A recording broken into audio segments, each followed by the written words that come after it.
Salut! Aujourd'hui, je vous propose la recette de ma crème au chocolat. Je tiens juste à préciser qu'il faut la préparer au moins 3 heures avant de pouvoir la servir et donc de la mettre au frigo une fois qu'elle sera tiède.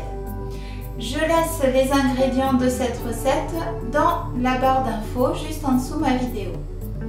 Allez, à tout de suite pour la première étape. La première étape de cette recette est de faire chauffer votre lait.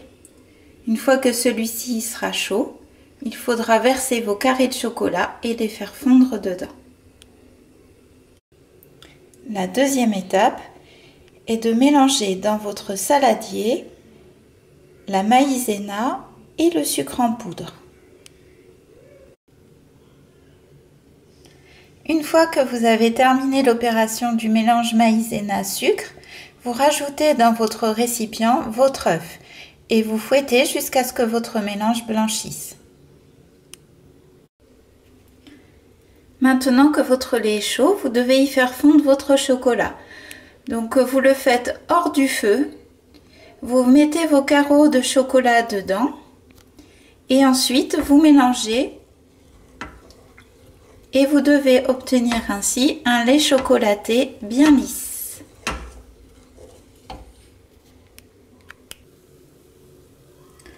Une fois que votre chocolat a fondu dans votre lait, nous allons passer à l'opération un peu plus délicate. Donc c'est de le verser petit à petit dans le mélange œuf, maïzena, sucre. Donc le verser petit à petit pour pas que ça cuise les ingrédients dedans, comme le lait est un peu chaud. Voilà, et surtout bien fouetter à chaque fois que vous versez. Vraiment petit à petit, voilà, comme ceci, jusqu'à la fin de la casserole.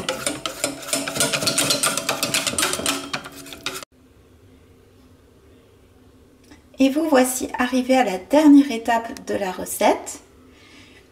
Nous allons faire épaissir votre crème sur feu doux en remuant tout le temps jusqu'à obtention d'une crème lisse.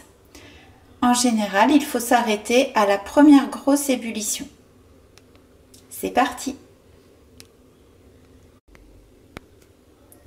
Voilà, une fois que vous avez fait épaissir votre crème, il vous faut mettre le beurre dedans et mélanger.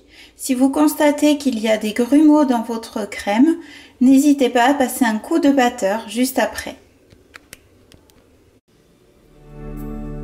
Voilà, votre crème au chocolat est prête.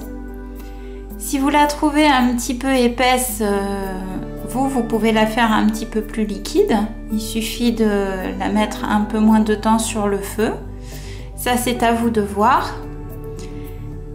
Là, je l'ai un petit peu décoré pour que ça fasse plus joli pour la présentation, mais normalement, il faut laisser refroidir la crème 1 à 2 heures au frigo et ensuite, vous pouvez faire vos décorations.